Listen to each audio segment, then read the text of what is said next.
today we have got the amazing Robert Mitchell. If you don't know Robert, I'm delighted to be the person telling you about him. He is a formidable virtuoso pianist. He's an amazing composer, a band leader. He leads many different projects. He plays as a soloist as well, just solo piano. He's even done an entire tour, an album of just left-hand piano music. He's an educator. He's a sideman, a very busy sideman. And yeah, I'm really pleased. Rob Summers. Hey Rob, how's it going, mate? Thanks for tuning in. What took you so long? This is like the 7th one I've done. Anyway, Robert is joining me on a piece called Entanglement, which is the title track from my first album. I thought it would be nice, a nice one to kind of to play with him. And as usual, it will be Adam Kovac on percussion. I can see Gary's tuned in. Hey Gary, how's it going, man? Gary Boyle is the amazing mix engineer who helped me mix. Well, he actually just mixed it and mastered the audio in all of these things. So thanks very much for that, Gary. By the way, guys, if you ever have any questions or anything, and you want to have like discussions and stuff, then I'm super open to that. So please do just type any questions and stuff, and then I'll sort of answer them at the end if I can. Okay, Robert and I had a really interesting conversation. So I'm going to play you a bit of that conversation. Then we're going to have the music video, and then a bit more of that conversation, and then I'll check in with you. But thank you so much for tuning in. It means a lot. I'm sure you will find this conversation very interesting, and I hope you like the music. See you shortly. There was a guy who does film reviews. I can't remember the name of the guy, but that was the most impressive bookshelf. And I mean, we're talking, you know, because imagine how many politicians and world leaders and all sorts of people in homes and studies you've seen. And this guy wiped the floor with everything. It was incredible. I wasn't even looking at his face. It was like, whoa.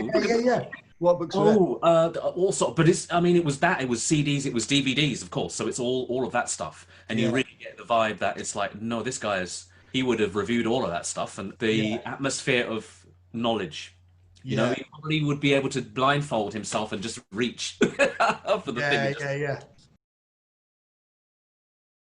It's a bit of a paradox, isn't it? Obviously, this has been catastrophic for musicians, pretty much, except for the people who work solely in their home studio doing maybe library music or maybe film and TV music. But for anyone who's actually gigging, I mean, I think jazz musicians in particular, we rely on doing it night after night. That's what we do. Yes. And it's been catastrophic, but obviously we've been forced to adapt. So learning how to record at home, like I had to buy a couple of mics as well and an interface. Have you casted any pod with the podcast mic, or you just call it the podcast mic because it's like standard? That's what it says on the box, and that's where it was in the shop. And we're talking, you know, literally the last few days before the lockdown happened.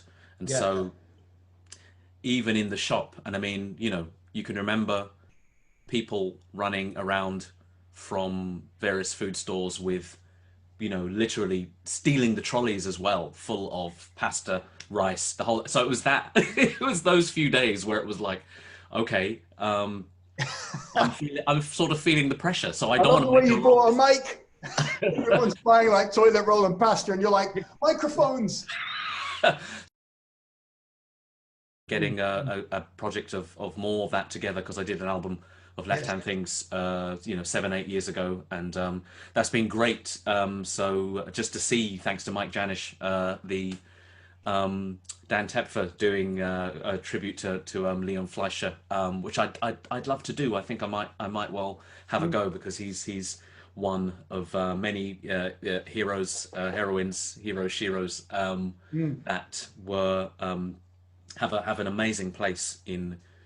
Well, it's music, it's piano, but there's this other category as well of people who have somehow overcome or have learnt to use their instrument in different ways because of varying abilities or injuries or, you know, misfortune in war and so on and so forth, but yet have managed to put together a triumphant career and sort of unveil, you know, amazing music and possibilities where people are not looking and have not given the fullest of attention yet. I mean, I'm still waiting, hoping, prodding every time I can mention it for feature films about people who've played left hand only in jazz for whatever reason. So you've got stories of Art Tatum and Bud Powell challenging each other behind the scenes. Bill Evans playing a whole week at the Village Vanguard left hand only. There's amazing Bora Wow. Berger. I've got an album here somewhere. I think it might be in his second album that has completely improvised B-side of the vinyl. That's a left-hand only improvisation. Wow. So there's some major bits, let alone the classical, which is people like Paul Wittgenstein and Count Geza Zichy from Hungary. There's a number of amazing figures who you want to talk about determination, and it resonates directly with this kind of period. It's like we're going to have to dig deep and find, grow new, cultivate new ways Yeah. of being through tough, unforeseen. Well, unless you're a scientist dealing with epidemiology and study of virus things, Sure, people sure. have been warning us for a long time, but Yes. we've in the arrogant West have not, taken on board Yeah. fully. I feel preparation, the necessity to have strategies, in place, whereas I think in a number of countries, especially the Far East, who had been through SARS and various, they were better prepared. And even with that, we're still seeing figures sort of rising again. So there's all sorts of challenges that are still ahead, and it's those people that I've been listening to, reading about, drawing on again from previous study that I think provide a real inspiration as to what it takes to move forward somehow, even if you have to change. You have to Yes. change course, but it might bring new riches. We don't know. For the uninitiated, would there be a particular recording or even piece of Leon's that you would recommend as a Um, route in? well, very obviously, it's going to have to be the Ravel left hand only Sure. Yeah. concerto, piano concerto. It's like you've got the chance to learn all of the scales and chords that are possible, but you're going to choose to tell a story with them, right? Does your story involve absolutely all of those all of the time? So it is. So it's like Despite sometimes my attempting to, they just I don't manage. try some one hand guitar. So is Yeah. does your if you're gonna be you might find, sorry, something magical coming out of using so little. Other times your stories are going to involve, yes, the most maximal expansive vision of everything you can throw at once. But I think the restriction and literally having no choice for day after day for a while made the connections reform themselves to go, oh, the answer you're looking for is over here, fine. So you move one octave up the keyboard, you are equidistant from top to bottom, and it's a different feeling. It's really interesting. And then Wow. that was multiplied by playing for people as well. There's various composers who didn't have issue with their right hands, where Leon Fleischer famously, 30 years had major trials with trying to get his fourth and fifth fingers of right hand to uncurl. They just decided to if you don't know the story, goodness No. me, yeah, he was tearing it up. He was definitely in the 1, 2, or 3 top US classical pianists, winning competitions around the world, and even from his debut at 16, he was just incredible maturity and interpretation, amazing technique, but it was just this thing of color and poetry and a real voice at a very young age. And he was about to really crown the fact he was one of the very dominant ones. And this stuff just at the time, just as he's reaching that peak, the first peak, he had to stop. And it was 30 years, and he was trying everything, even Botox before it was called Botox. He was trying all of it, injecting, rolfing, massage, all sorts of stuff, and eventually it did.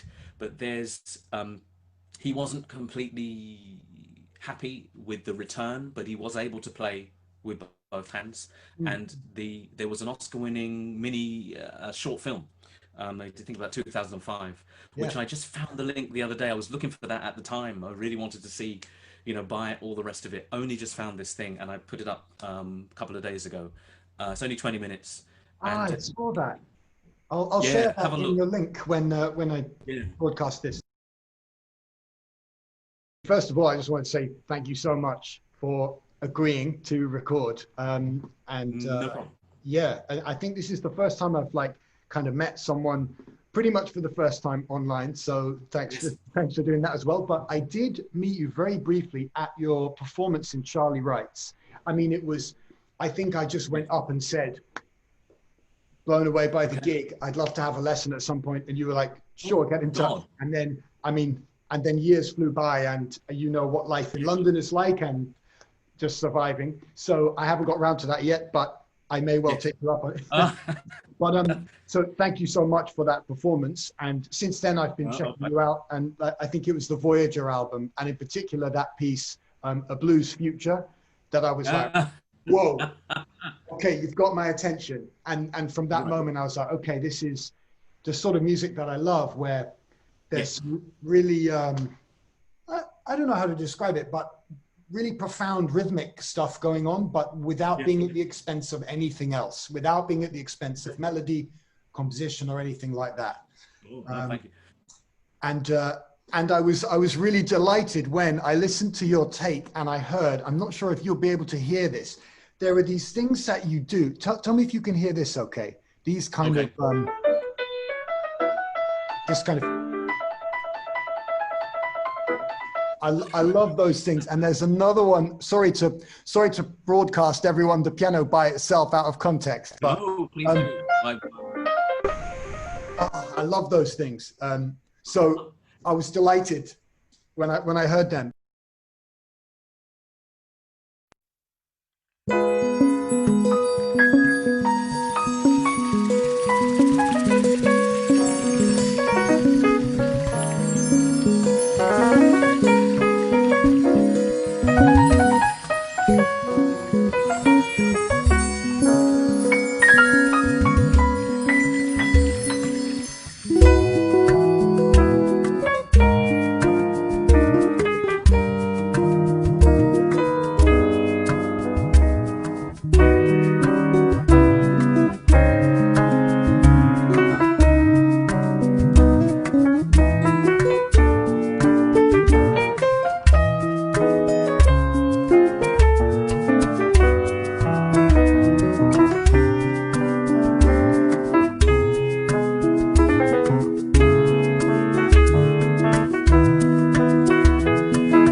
He said, well, look, if you get lost, don't advertise that to the audience.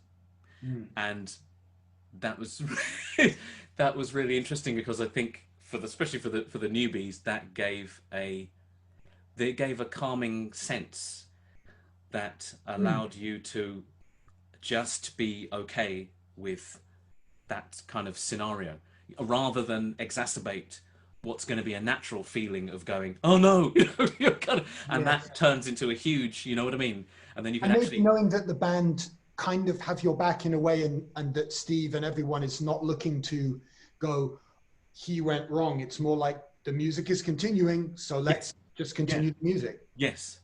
There's a story that I heard about you and Steve Coleman. This is what I heard, and you can say whether it's complete nonsense or what the kernel of truth is.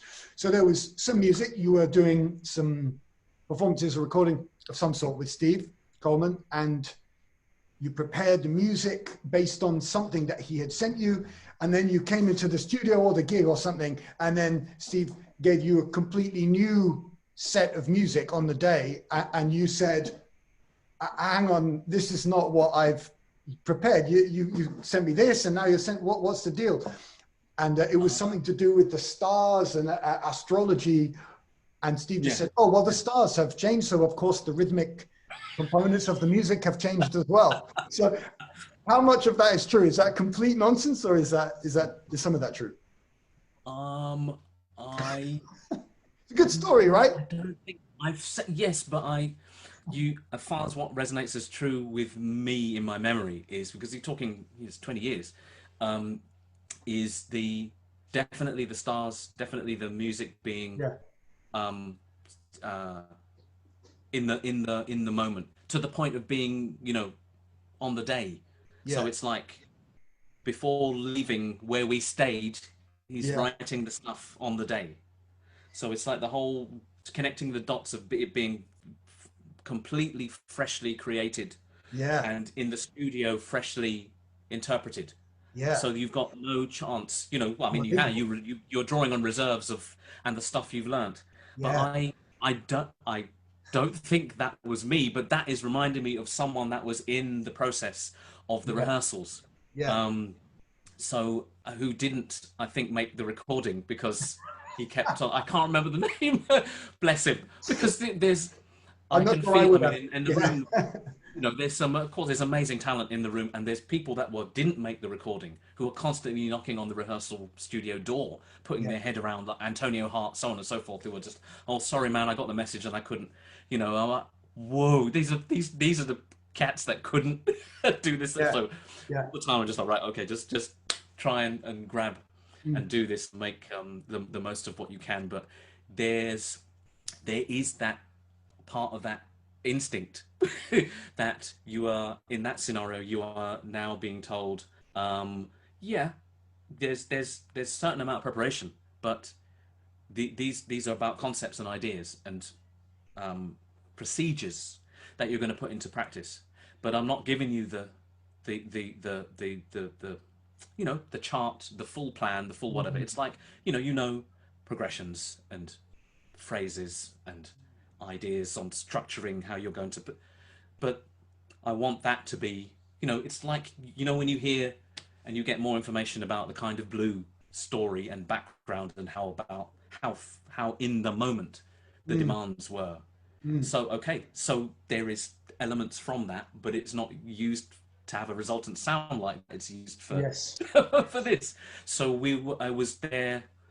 I felt like, I don't know, 10 days of various rehearsals, Yeah. just getting into the stuff. But at no point are you getting. This is why these questions were emerging. At no Yeah. point are you getting. Here's the thing. No, no, you'll get the thing. But it's like, okay, so now Yeah. we're going to just work on this idea, like, and this Wow. idea, and on the day I'm going to use. It's like you're jumping through the filter of those ideas to get to the result. But it's got to Yeah. it's got to pull on your instincts of pulling together what you know Yeah. how to do. So it's again, it's like it's another version of the two hands behind your back Yeah. going. Yeah. One of the gigs I did, um, I think he liked. He came out after, and you were waiting for the transport to go wherever, and he looked up at the sky, and he was like, "I'm working, so one day I can play that, right?" I'm not completely convinced that there has been a major institution that's got it completely right. It's very hard. It's not easy. I mean, you're going to turn out brilliant people. I'm talking about somewhere where you have two very different personalities in full flight, and Mm. you would struggle to comprehend how they could both have gone through the same place because they're not leaving an imprint of the place as much as these people have been allowed to flourish, and this Mm. is a place that encourages that to the Yeah. point that you cannot recognize that they've both been in you know what I mean. So it's, it's kind of an interesting and there are some legendary teachers that who've kind of done it, but it seems to be as much independently as in an institute. It's very interesting. Yeah. I don't know. It's a huge conversation, and there's Yeah. many Yeah. many Yeah. more elements in it than that. But yeah, it was hearing the fact he had such facility. It's recognizing the sort of the tone coloring and the control of the instrument and the echoes of various sort of traditions within it. And you're going, he's definitely spent time with some of this music that I've spent a long time with, but it's Mm. being Mm. used. It's being used for something else. It's being used to Yes. create in the moment as well. So it's that attraction of Yeah. like, wow, the mechanisms and Yeah. this way of formal study in this part of music and piano literature Yeah. has been put to this use as well. So that reverberates several ways with me. It's like, Mm. whoa, Yeah. wait a minute, this open. Can I have a go at that? I mean, how does this work? This is so it's a big attractor in many Yeah. levels. And if you know the story of his dad, who's from Jamaica, and he's a very quiet man. And when Oscar was getting some notoriety, he saw that Oscar was getting bit obnoxious and big-headed and so on. Wow. So he brought home he brought he brought home a record of Art Tatum's, and he just quietly put it he just quietly put it on the thing, Yeah. and Oscar just cried, and he didn't play Oh, he didn't play for 2 months or something like that. oh So my it's like, God. there's that That's great. old school parenting. Sometimes you need to just Yeah, be, yeah. you know, Oscar is unbelievable, obviously. I mean, we yeah, all know that, but I love the way that you'll hear something sort of reminiscent of a Liszt sort of yeah, lick in a oh, blues yeah, thing, or yeah, you yeah, know that yeah. record, the exclusively for my friends. I've been checking that Oh, out recently. There's this version of I'm in the mood for love, and it begins, and the voicings that Oscar yeah, is using, the harmony is so inventive and wild, and not what I normally associate with yes, Oscar. Maybe oh, more yeah, yeah, bluesy, churchy yeah, harmony. You know, yeah, you yeah, realize yeah. how much is in there. There's all sorts. Yeah, there's a duo with Herbie Really? on YouTube. I think it's Oh, I just the didn't know about that. audio. Yeah, That's nuts. It's really, yeah. There's something, and there's some video of him later on in life as well, and he's yeah, like keyboards, yeah. like synths Oh as yeah, well. He was since trying all yeah, sorts. yeah, You've yeah, seen yeah. the amazing expansive stuff. I'm in the era of coming up in the 80s in terms of Mm, looking as a teenager at all these various strands. And of course, another big one is seeing, Courtney Pine, Cleveland Watkins, Jason Rebello when he was very young, Tommy Smith, Philip Bent, Steve Williamson. mm, There was a point, an opening in the media at that time, and a point that was made possible by the huge efforts of the Jazz Warriors, to create, work and much better gigging situations for a lot of black musicians who were not getting a chance. mm, To put the fuller point of explaining some of the energy behind what was mm, being pushed for, mm. um, and that's, of course, it's another massive thing to be, turning light bulbs on for me, because I'm then like, wait a minute, I'm Oscar, yeah, phenomenal, and yeah, but we're talking Canada, USA, so on and so forth. But they're guys and girls looking like me, who live down the road, who Yeah, are on TV doing this. and then you know you You're can do just, it too. it's another big step to kind of go, okay, there's a line, all these points are being joined to be able Mm, to say, okay. But we had, yeah, amazing, one amazing visionary sort of music teacher at my secondary school, Andrew Palmley, who took, I think I would have been what, lower or lower sixth form maybe, yeah, to see Courtney do a workshop thing, play solo yeah, in, I think it might be Chingford Town Hall, or some hall, yeah. and it was him on his own, and might have been 200 in the audience. It was only a small room, but lining, and just taking questions from the audience afterwards. Just mind blowing even then. I remember solo around midnight, Mm, and there was a book of transcriptions. Even at that stage, there was a book of transcriptions of his solos mm. on sale outside. So I was Yeah, like, right, let's do this thing. And I'm there like almost like shaking, and can you please sign? No yeah, big yeah, yeah. conversation, but that was that. And then by 95, I did a first sort of tour with him.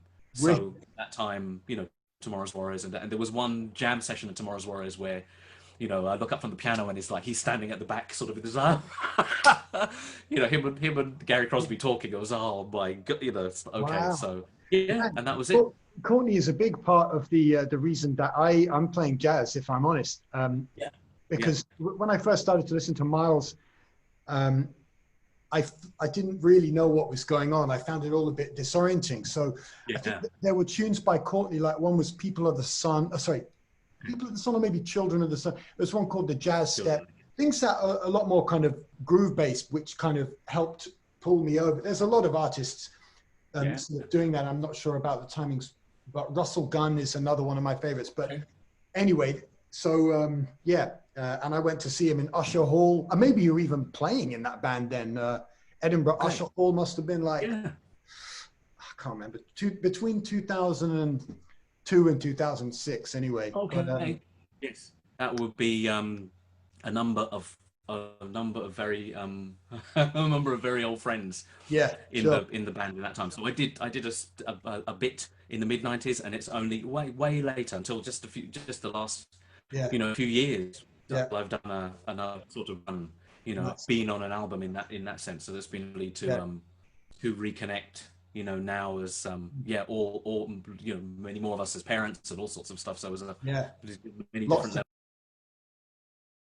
There was a rare few where we do the session, and later that evening, for example, one of them for me was McCoy Tyner. Andrew Hill was one, but McCoy Tyner was one as well. Mm. So I'm come back to see the gig playing on the piano that you've played on earlier. Wow. So imagine what that does that feel like, Yeah. And you're there thinking, I know a little bit about this piano, and it's McCoy's sound is coming out of that piano that That's, you've just. So that is really like, oh yeah, yeah. it's so deep level that the what is transferred from us to the instrument, whatever the technique, is beautiful. Things you learn in those formative periods in the music Mm. scenario.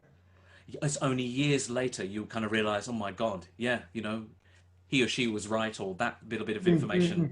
was Yeah, has 10 come in years so down the useful. line, you go, Yeah, oh, yeah, that's yeah, what this person meant. Yeah. yeah. No, it's beautiful. So I've got an awful lot to to thank her for, but just as much as and I mean, well, it's whether they want to use it or not, I don't mind. But just as much later on as being screamed at on stage by Greg Osby was one for sure. It's all invaluable. It can feel really nice or really not nice at the time, but it's just Mm, it's all goes into the because it comes from their upbringing, their particular thing, stuff they've been through that they're trying to get mm, you to mm, not have to, if at all possible. mm, mm. But yeah, it's a lot of different things in the mix we're constantly trying to process. I am doing a new book, poetry, lyrics, and bits and pieces. Should be out later this year. Um, Awesome. the recent album Rainbow Mountain, Mm. Can We Care? I'm hoping to see if we can get CDs and bits and pieces sorted out. Um, and yeah, editing album back to the vocal stuff, lots of songs and so on and so forth, which is more going to be next year. Just make sure everyone's doing their reading because there's so much craziness going on and being in process. So I never really do this, but just because it's No, lying do here it. and Show us. so much of it is that, right?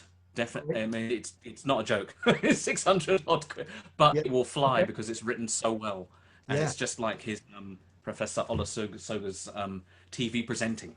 It's Yeah. really well. I can hear him talking as you read it. It's Yeah. like Yeah. a Carla's natives. I can hear him talking which is really Yeah. it's beautiful. It helps the whole flow go along. That's the whole maybe it's the whole PhD on itself. It's an author Yeah. whose voice you've never heard, and if when you read, it's a different, it's a disembodied, it's your voice, or maybe it's some imaginary. But when you've heard so much of the person on television Mm, before you bought the book, mm. then you're reading the book. It's like, it's I can, it's definitely Yeah. this person, beautiful. So Wicked. it's a modern classic, and as I said, still we're all learning. There's lots of stuff that needs to be. Yes, Uh, musical and otherwise. Robert, yes. I take book recommendations extremely seriously. So whenever I've finished, I'll get hold of that. I'll read it and I'll send you a message. And, And that is my ooh, next. ooh, how thick is that? Nearly. Yeah. Yes. What's Fairly. that about? Lost Pianos of Siberia. So, dotted throughout the remote land are pianos, both grand instruments created during the boom years of the 19th century, and humble Soviet-made uprights that found their ways into modest homes. They tell the story of how, ever since entering Russian culture under the influence of Catherine the Great, piano music has run through the country like blood. Amazing. So I was big on Rachmaninoff, all sorts, and the whole Soviet Yeah. Cuban link as well. We have to talk another time, but Yeah. Yeah. Yeah. Oh man, thank you so much, man. It's been pleasure. unbelievably interesting. I've got so much reading and listening to do, and Yeah, but I hope, yeah, thanks again, man, for playing on the track and stuff, and looking forward to hearing the second one. Pleasure. See you, Pleasure. Thanks, Anne. see you one day, man. Stay safe. Bye. Take care Thanks a and look lot. after yourself. Yes, thanks a Cheers. lot. All the best. There you have it, folks. Robert Mitchell, an incredible musician and with so much knowledge and experience, and yeah, very articulate, as Gary said. So that's pretty much it from me this week. Thanks very much for tuning in to the Quarantine Zone once again. It's really nice to have people. I got a little list here. So thank you, Charlie. Thank you, Roscoe, Ed, Tommaso, Patricia, Gary, Sandy, Susie, Kareem. Always a little bit intimidating to have amazing guitarists tuning in. Rich, Nettie, Paul Riley. I think that adds up to more than the number of people we've got tuned in. But anyway, yeah, thanks very much. Really appreciate it. Any questions? Type them in. There's like a 13-second delay. But yeah, I'm looking if you've got any. So in the coming weeks, I'm just kind of figuring out what to do, but I thought it might be nice if you can get to know the people in my band a little bit more. Since they're all band leaders, I thought it wouldn't do any harm to maybe even just listen to some of their music with them, as well as some of the music that I've made with them, and maybe talk about the differences and stuff like that. So yeah, also any suggestions, if you've got any ideas of who could be cool for a collaboration, then yeah, definitely let me know. Just type them in. Collaborate with Sandy Christensen, yeah, could do that. Top fan. Thanks, Sandy. That's a good idea. Let's. I'll call you and we'll figure something out. All right. Well, if there's no questions, let's call it a day. I thought we could go out on a video that I made at the Bear Club in Luton, of Kandajati, which is the first song from my first album. And yeah, like this is the exit music if you want, but my quintet sounds really good. It's Mike Chilling with Ivo Neem, Tom Farmer, James Madrin. So I just thought I'd put that on to close out the stream. So thanks so much for tuning in once again. Bye.